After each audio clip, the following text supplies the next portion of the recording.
I want to talk a little bit about Nintendo. And this is not an attack on Nintendo. In fact, I actually love Nintendo. I've been a fan of Nintendo's products for quite some time now. I'm 26 years old. And my first console was actually a Super Nintendo shortly after we got a Sega Genesis. But the main focus of this conversation is about the Nintendo Switch. It's the most recent console that Nintendo has released. They released it March 3rd, and it's been out for a few weeks now. The launch titles is something that I'm hearing a lot of complaints about. The Zelda, in my opinion, is one of the best games that I've played in the last decade, easily. I put in about 70, 80, I think it was 80 or more hours is what the Nintendo Switch estimated it out to be. But the main thing that I want to talk about is the system itself. Just so you guys know I'm not bullshitting. You can see I definitely do own a Nintendo Switch, as well as the Xbox One and the PlayStation 4 as well. So, no fanboy here. I'm completely serious about this shit. And I own what I want. Not because I'm a fan to one company. But back to the Switch.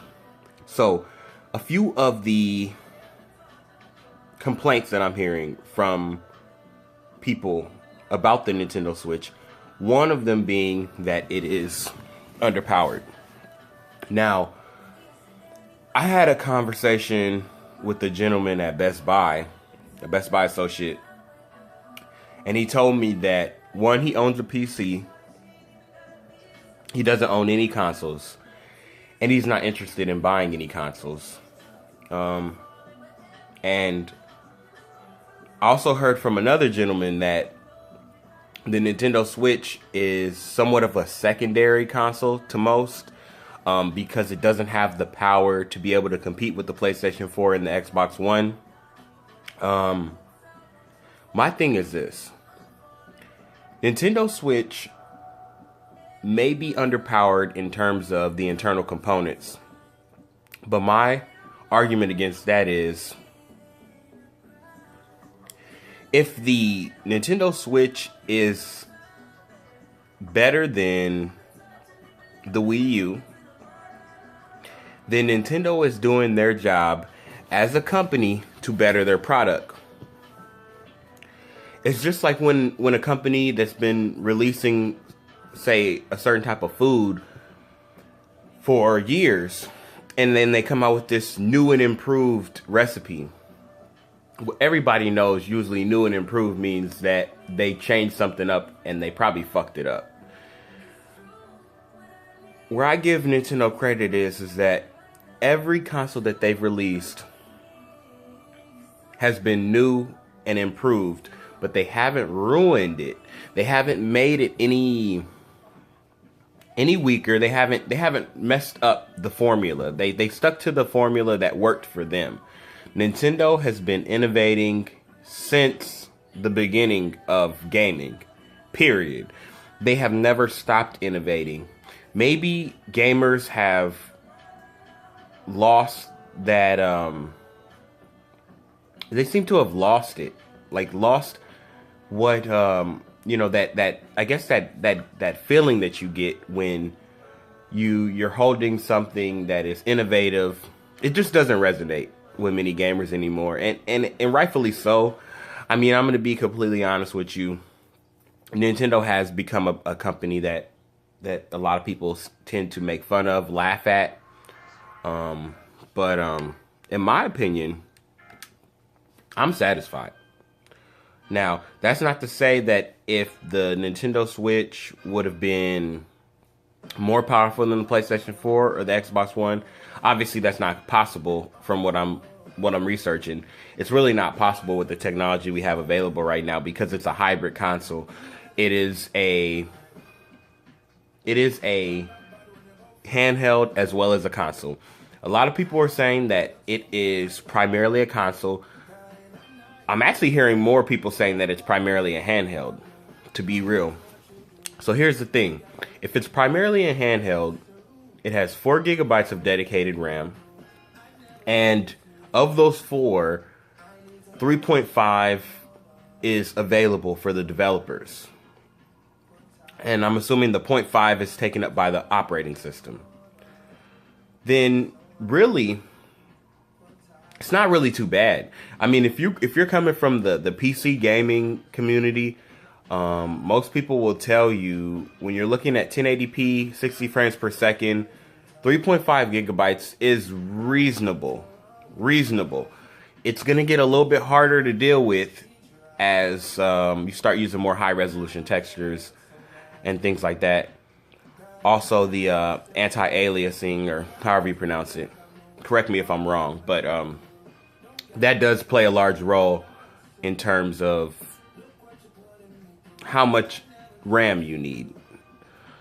But in terms of underpowered, I really have to say that Nintendo's doing their own thing, you guys. We gotta be honest here. I understand where people are coming from, and Nintendo is set in their ways. Excuse me. They're very much so stuck in the 90s, so to speak. But can you blame them? Nintendo single-handedly saved the gaming industry, and that's an accomplishment that they will never forget. And I really wonder if the PlayStation 4 and the Xbox One didn't push for the graphics as much as they did this gen, if the Switch would really be that bad of a console to some people. I don't think so.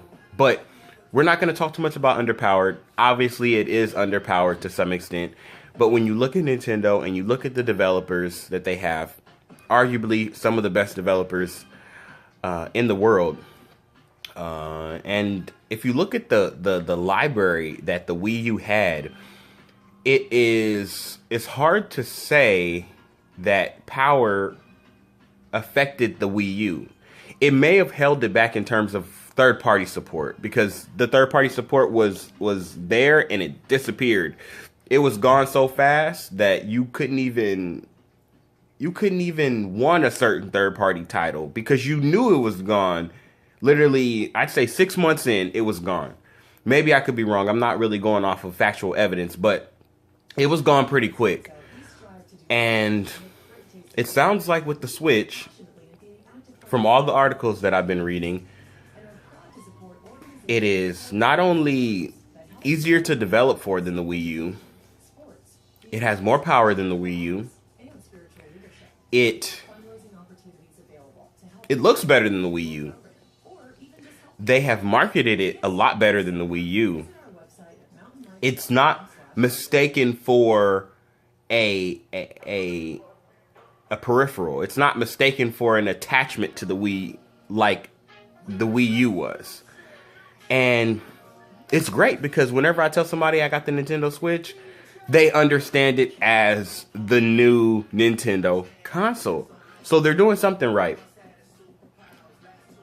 Next, in addition to underpowered, is it overpriced? That's something that I'm hearing a lot about too.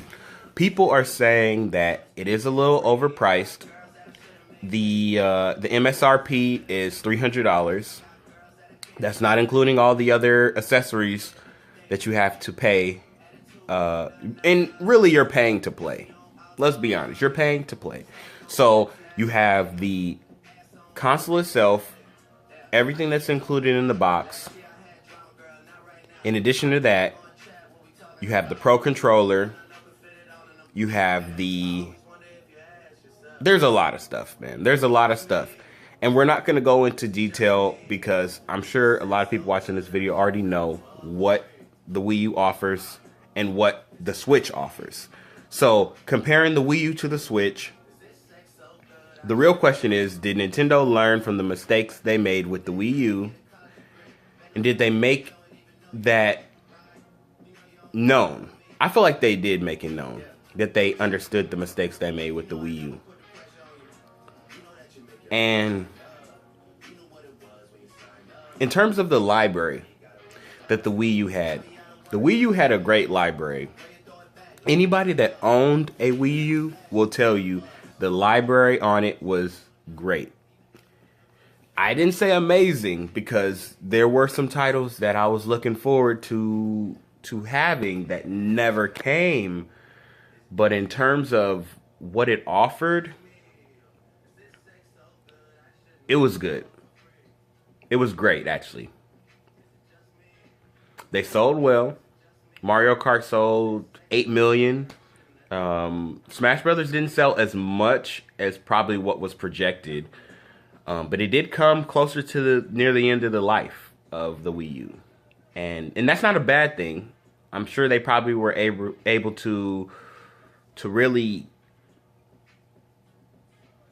get a better experience graphically. It was probably a better experience graphically waiting than to just release it as a launch title.